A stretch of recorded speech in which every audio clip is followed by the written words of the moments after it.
Cerita. Ini diambil dari kisah nyata. Nama samaran digunakan untuk menjaga privasi. Pagi hari, Nadra dan suaminya Orvan duduk di teras rumah sederhana mereka. Motor tua terparkir di samping, baju yang dipakai pun itu-itu saja. Nadra tersenyum sambil menatap suaminya yang sedang menghitung uang hasil kerja harian. Orvan berkata pelan, "Alhamdulillah, hari ini bersih 250.000. Belum sama hasil kebun di sebelah." Nadra mengangguk. "Yang penting ada yang ditabung, ada juga buat nambah tanah. Kita nggak usah ikut-ikutan gaya orang lain, ya." Orvan tersenyum tipis. "Iya, biar motor butut, baju sederhana, yang penting hidup tenang." Di warung kopi desa, beberapa tetangga duduk berkumpul. Seorang bapak tiba-tiba bertanya pada Nadra, gaji suami kamu berapaan sih? Katanya kerjaannya nggak jelas, bukan karyawan PT, kan?" Nadra menjawab santai, "Paling 2 jutaan sebulan." Sekejap wajah orang-orang di sana berubah. Ada yang nyengir meremehkan, ada yang langsung tertawa kecil sambil melirik. "Pantesan, susah ya?" "Hehehe," kata salah satunya. Yang lain menimpali, "Makanya mending kerja di PT. Gaji jelas, nggak kayak serabutan." Nadra hanya diam, menahan rasa perih di hati. Di sebuah arisan ibu-ibu, obrolan beralih ke soal uang di tanggal tua. Beberapa ibu ribut soal suaminya yang sudah kehabisan gaji. Tiba-tiba salah satu menoleh ke arah Nadra sambil tertawa. "Haduh, lihat si Nadra tuh. Orang susah nggak ada duit aja, diam aja tuh." Yang lain ikut tertawa. "Hahaha, iya, maklum, hidupnya pas-pasan." Nadra hanya tersenyum kecut. Dalam hati ada rasa sakit sekaligus geli, karena hanya dia yang tahu kebenarannya. Sore hari, Orvan berjalan di jalan desa membawa keranjang dari kebunnya. Sekelompok tetangga berbisik-bisik, itu jangan-jangan mau ninja sawit, ya?" Yang lain dengan polos bertanya, "Emang punya kebun kok bawa keranjang segala?" Orvan hanya tersenyum, tidak menjawab. Nadra yang melihat dari jauh, dalam hati merasa kesal sekaligus geli. Karena tak ada yang tahu, kebun mereka memang ada, tapi di desa sebelah. Malam hari, Nadra menceritakan semua ejekan itu pada Orvan. "Kadang aku kesal direndahin gitu, tapi juga lucu. Mereka nggak tahu penghasilanmu bisa berlipat-lipat dari suami mereka yang cuman UMR." Orvan tertawa kecil. "Biarin aja. Kita hidup bukan buat pamer." Di acara gotong royong desa, Nadra melihat semua orang memperlakukannya dengan ramah. Ada yang merangkul, ada yang mengajaknya bercanda. Tak ada rasa iri sedikit pun. Nadra tersenyum dalam hati. Mungkin karena mereka mikir aku orang susah, jadi nggak ada yang iri. Yang enaknya, nggak ada yang minjem uang ke aku. Jarang dimintai sumbangan, dan aku bisa diterima di semua circle di desa. Ia melirik Orvan yang sedang sibuk mengangkat kayu. Motor tuanya terparkir di tepi jalan, wajahnya penuh keringat. Nadra tersenyum bangga. Pesan moral. Hidup sederhana sering disalahpahami, dianggap miskin atau tak punya apa-apa. Padahal di balik kesederhanaan, ada ketenangan yang tak bisa dibeli. Bukan tentang motor baru, baju bagus, atau pamer gaji. Yang penting adalah bagaimana kita bisa menabung, berinvestasi, dan menjaga hati dari rasa sombong. Kadang, direndahkan justru membawa berkah, karena kita terhindar dari iri dengki orang lain. Cerita ini ditulis berdasarkan kisah nyata dengan nama samaran untuk menjaga privasi. Mohon maaf jika ada kesalahan penulisan atau kebetulan ada kesamaan nama, karena itu tidak disengaja. Cerita kisah nyata. Nama samaran digunakan untuk menjaga privasi. Di dapur, Rani menyiapkan sarapan. Anak mereka bermain di teras. Bagas duduk sambil sibuk main handphone. Rani berkata, "Mas, sarapannya ayo dimakan dulu." Dari tadi matanya ke HP terus Bagas, senyum tipis, masih pegang HP. "Iya, sebentar. Ran, ada teman kerja yang nanyain soal bahan proyek." Rani menaruh piring. "Ya udah, jangan kebanyakan main HP. Aku capek kalau semua urusan rumah tangga aku yang pegang." Bagas menutup HP sebentar. "Aku kan kerja juga buat kamu sama anak kita, Ran." "Jangan salah paham." Ya, Rani menghela napas, mencoba percaya. Malam hari, lampu kamar redup. Rani sudah tidur. Bagas masih terjaga. Wajahnya fokus ke handphone. Bagas berbisik pelan. Coba cari yang baru lagi." Ia membuka video dewasa, menonton dengan mata berbinar. Ketika Rani menggeliat, ia buru-buru menutup layar. Bagas berbisik cemas. Hampir aja ketahuan. Di malam hari, Bagas bersiap keluar dengan motor. Bagas berkata, "Ran, aku ada urusan bentar sama teman. Mungkin agak lama pulangnya Rani." Tersenyum polos. "Iya, hati-hati ya mas. Jangan lupa pulang jagan malam-malam." Bagas menunduk, tersenyum samar. "Iya, iya." Bagas pergi. Dari perjalanannya, motor berhenti di penginapan kecil. Seorang wanita muda berpakaian seksi sudah menunggu. Wanita itu berkata, "Kamu telat, mas." Bagas tertawa kecil. "Maaf, jalanan macet." "Ayo." Bagas sama wanita itu bermesra-mesrahan. Bagas berkata pelan, "Kita masuk aja biar nggak kelihatan." Mereka berdua masuk ke kamar, menutup pintu rapat-rapat. Beberapa hari kemudian, Bagas mandi dan meninggalkan HP di ruang tamu. Notifikasi Twitter masuk. Rani tanpa sengaja melihat. Rani, siapa ya? Kok namanya aneh? Ia membuka pesan, terlihat chat Bagas dengan cewek open. BO, chatnya. "Sekali main berapa?" "300 aja mas." Rani langsung gemetar, air mata jatuh. Rani lirih menahan tangis. "Mas, tega banget. Selama ini aku percaya sama kamu." Bagas keluar dari kamar mandi, masih mengeringkan rambut.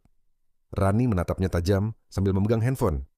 Rani tegas, suara bergetar. "Mas, ini apa?" "Chat sama cewek ini, nanya harga." "Terus video-video dewasa itu?" "Jawab, mas." Bagas kaget, mencoba mendekat. "Ran, itu nggak benar. Aku cuma nanya doang, nggak ada niat.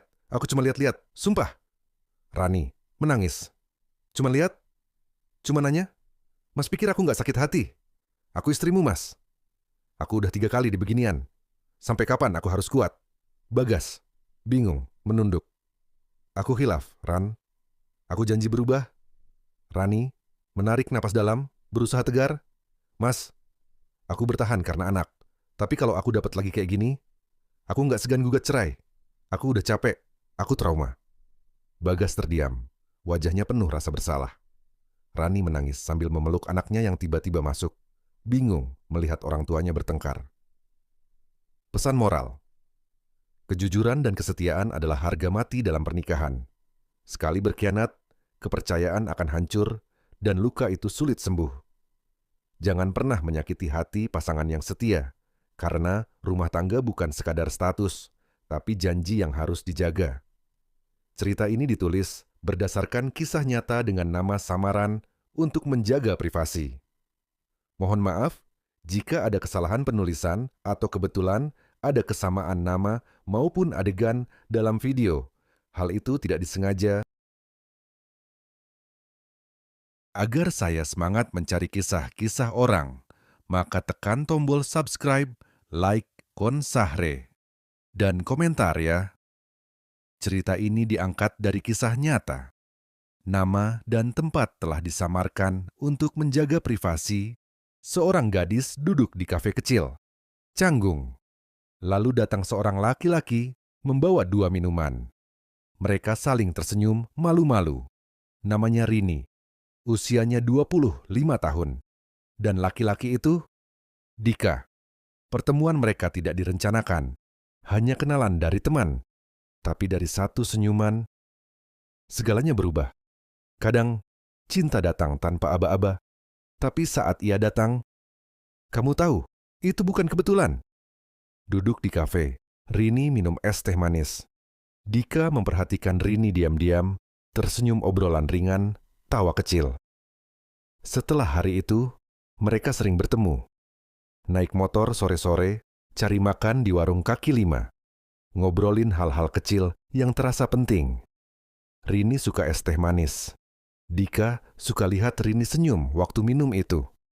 Bukan soal kemana perginya, tapi dengan siapa kamu duduk dan merasa cukup. Di depan rumah, Dika menyatakan cinta. Rini terkejut. Lalu tersenyum. Dan mengangguk sin, mereka menatap bintang, tangan saling menggenggam. Mereka akhirnya jadian. Hubungan mereka bukan hubungan yang penuh kejutan, tapi tulus, pelan, dan pasti. Lambat laun, mereka tahu, ini bukan main-main. Suasana keluarga hangat Dika memasangkan cincin ke jari Rini pelukan dari keluarga senyum haru. 3 tahun bersama, Dika akhirnya melamar Rini. Mereka resmi bertunangan. Pernikahan direncanakan tahun depan. Semua terasa tenang. Setidaknya dari luar. Rini di kasur, video call dengan Dika, tapi keduanya hanya diam. Rini peluk bantal, Dika sibuk main HP. Kadang salah satu tertidur di depan layar. Dulu, satu kata. Halo saja sudah cukup buat Rini tersenyum. Sekarang, mereka masih video call, tapi lebih sering diam, saling tunggu siapa yang bicara duluan, atau sekadar pura-pura tidur. Biar nggak canggung. Lucu, tapi juga menyedihkan. Rini bicara pelan lewat video call Rini. Kita beda ya sekarang. Dika. Iya. Aku juga ngerasa gitu. Tapi aku pikir, ini cuma fase. Rini. Aku nggak mau nikah sama orang yang terasa asing. Dika. Aku nggak mau kita nyerah. Kita udah sejauh ini. Malam itu, mereka tidak bertengkar. Hanya saling berkata jujur tentang apa yang berubah dan apa yang masih ingin diperjuangkan. Rini tersenyum kecil, Dika ikut tersenyum. Mereka mulai tertawa lagi. Rini berkata, tahu nggak kenapa aku suka es teh manis? Karena kamu manis, dingin, dan nggak pernah ngecewain. Kayak aku tawa itu mungkin sebentar. Tapi rasanya seperti menemukan kembali sesuatu yang sempat hilang. Mereka tidak menyelesaikan masalah besar malam itu, tapi memulai langkah kecil untuk kembali. Pesan moral cinta itu bukan tentang rasa yang selalu menggebu, tapi tentang kesediaan bertahan, bahkan saat rasa itu mulai datar, tentang mau berusaha, saat komunikasi mulai hampa, dan tentang saling memilih, meski kadang ingin menyerah. Saran untuk kalian, kalau kamu juga sedang di fase diam-diaman sama pasangan, coba ajak ngobrol pelan-pelan. Nggak harus langsung bahas yang berat. Mulai dari hal sederhana, kayak, kamu masih suka kopi susu nggak? Hari ini kamu paling senang pas jam berapa? Kadang, obrolan ringan bisa membuka pintu untuk percakapan yang lebih dalam dan jujur. Ingat, hubungan yang baik bukan yang bebas dari jenuh, tapi yang tetap mau berjuang, meski jenuh itu datang. Dan kalau kamu merasa kamu sendirian dalam usahamu, ingat, kamu juga berhak diperjuangkan. Pernah nggak sih kamu ngerasa hubunganmu tiba-tiba jadi sepi, tanpa alasan yang jelas? Kalau pernah, kamu milih bertahan, berjuang, atau menyerah? Tulis di kolom komentar ya. Siapa tahu ceritamu bisa jadi pelajaran. Buat orang lain juga. Cerita ini diangkat dari kisah nyata. Nama dan tempat telah disamarkan untuk menjaga privasi. Mohon maaf jika ada kesamaan nama, tokoh, atau kejadian. Dan mohon maaf jika ada kekurangan atau kesalahan dalam video ini. Cerita ini diangkat dari kisah nyata seorang ibu yang berjuang demi ketiga anaknya. Nama dan beberapa bagian dalam cerita telah disamarkan untuk menjaga privasi. Semoga kita bisa mengambil pelajaran dari kisah ini.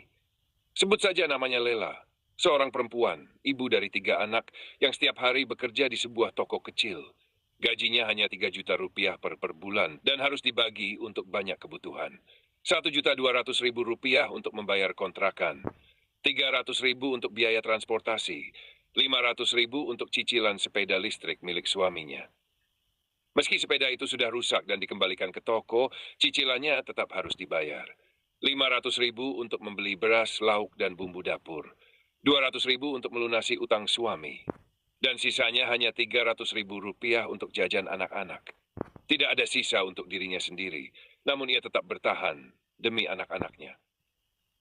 Sang suami kini lebih sering bermalas-malasan di rumah, tidak lagi mencari kerja, dan tidak punya keinginan untuk membantu. Setiap pagi ia hanya memberikan uang 10.000 rupiah untuk makan satu keluarga. Ketika Lela berkata bahwa uang itu tidak cukup, suaminya hanya menjawab, harusnya kamu bersyukur, masih dikasih nafkah sama suami. Kalimat itu terus terngiang, bukan karena benar, tapi karena menyakitkan.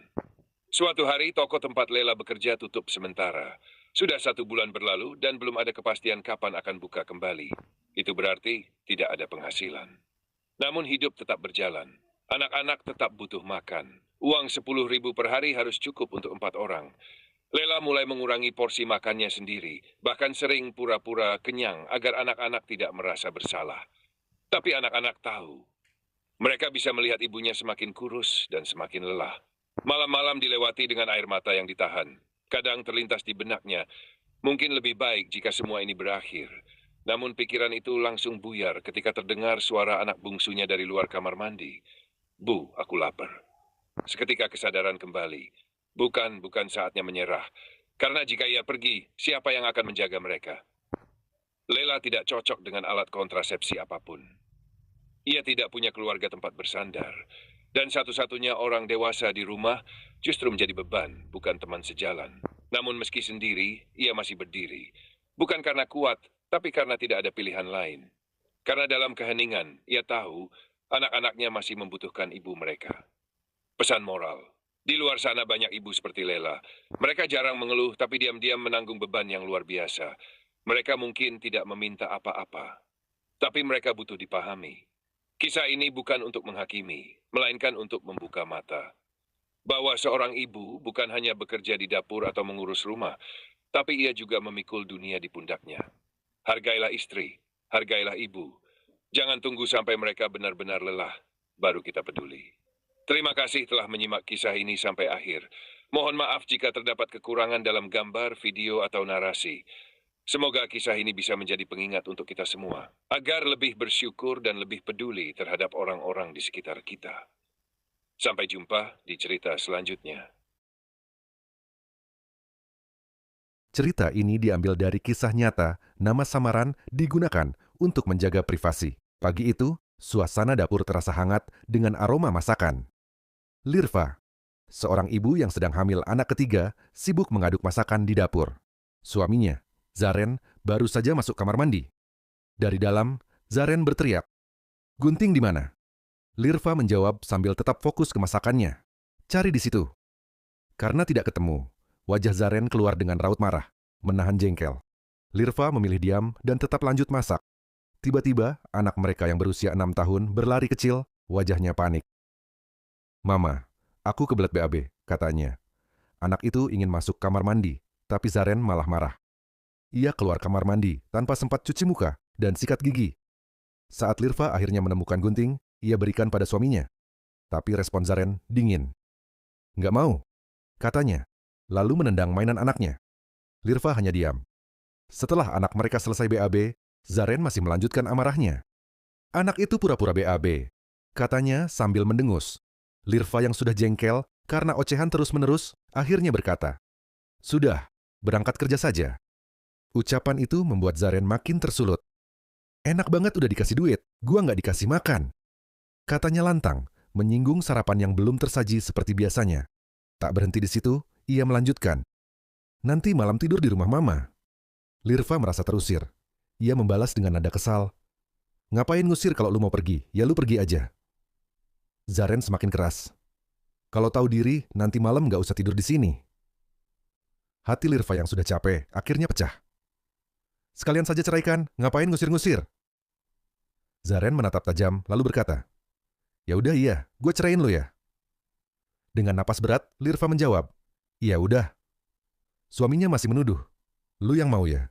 Semua gara-gara lu." Lirva membalas dengan getir, "Gara-gara ego lu, anak BB marah-marah, stres." Zaren makin tak terkendali. Ia menginjak-injak mainan anak mereka, lalu berkata, "Kalau lu mau balikan, lu minta maaf dulu sama gua." Lirva hanya ngebatin, "Ogah." Akhirnya, kalimat terakhir keluar dari mulut Zaren yang membuat hati Lirva hancur. "Enak kalau nggak ada lu." Padahal Lirva sedang mengandung anak ketiga mereka. Ia hanya berdiri diam, menahan air mata. Pesan moral. Kadang, kata-kata yang terucap di saat marah bisa melukai lebih dalam daripada perbuatan. Perkataan kasar dan pengusiran tidak hanya meninggalkan luka pada pasangan, tetapi juga pada anak yang menyaksikan. Ingatlah, rumah tangga bukan tentang siapa yang lebih benar, melainkan tentang bagaimana saling menguatkan. Jika ego dibiarkan memimpin, cinta akan hancur perlahan. Penutup. Cerita ini ditulis berdasarkan kisah nyata dengan nama samaran untuk menjaga privasi. Mohon maaf jika ada kesalahan penulisan atau kebetulan ada kesamaan nama. Karena itu tidak disengaja. Cerita ini diambil dari kisah nyata. Nama dalam cerita ini disamarkan untuk menjaga privasi. Malam itu, si Farah duduk termenung di ruang tamunya. Sudah 7 tahun ia menjalani hidup sebagai seorang janda. Bukan karena keinginannya, melainkan karena pernikahan yang ia jalani dulu kandas. Suaminya kala itu tidak memberi nafkah, sehingga si Farah harus memilih berpisah. Beberapa waktu lalu, si Farah dipertemukan dengan seorang pria bernama Ravana, seorang duda. Mereka mulai saling bercerita tentang masa lalu masing-masing. Dengan hati-hati, si Farah bertanya, "Kalau boleh tahu, kenapa dulu bisa berpisah dengan mantan istri?" Ravana menarik napas panjang sebelum menjawab. Waktu itu, dia minta untuk ngontrak rumah terpisah dari orang tua. Tapi saya baru saja di PHK. Kondisi ekonomi sulit, jadi belum mampu. Dari situlah sering muncul pertengkaran. Ravana juga mengingat kembali soal keuangan rumah tangga. Awalnya, dia yang pegang uang. Tapi suatu hari, ketika saya minta uang sekadar untuk menambal ban, dia menolak. Akhirnya dia melemparkan dompet dan bilang nggak mau pegang uang lagi. Sejak itu, saya yang mengatur keuangan. Namun Ravana sendiri tampak ragu. Ia seperti tidak terlalu ingat jelas mengapa mantan istrinya marah begitu. Bisa jadi ada hal yang ia tutupi, atau memang sudah lupa karena waktu. Sejak saat itu, semua pengeluaran rumah tangga ada di tangannya. "Kalau mau beli apa saja, tinggal ambil dari dompet saya," ucap Ravana. Tapi setiap belanja, jajan, atau pengeluaran apapun harus transparan. Harus laporan habis berapa. Si Farah terdiam. Di satu sisi, ia melihat Ravana mencoba bertanggung jawab dengan keterbukaan. Tapi di sisi lain, trauma lama si Farah kembali menyeruak. Ia pernah ditelantarkan tanpa nafkah. Dan kini ia takut jika semua itu hanya tanda sifat pelit yang tersembunyi. Hatinya bimbang, maju mundur. Ia takut salah langkah. Pesan moral. Dalam hubungan, kepercayaan dan kejelasan soal keuangan memang penting, tapi jangan sampai membuat pasangan merasa tertekan. Setiap orang membawa luka lama dari masa lalunya. Maka sebelum melangkah lebih jauh, belajarlah untuk berdialog, saling memahami, dan tidak terburu-buru menilai. Cinta yang sehat lahir dari rasa saling menghargai, bukan dari kontrol atau rasa takut.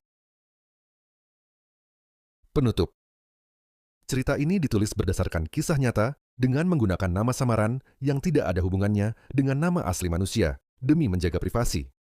Mohon maaf jika terdapat kesalahan penulisan atau kebetulan ada kesamaan nama, karena hal itu sama sekali tidak disengaja.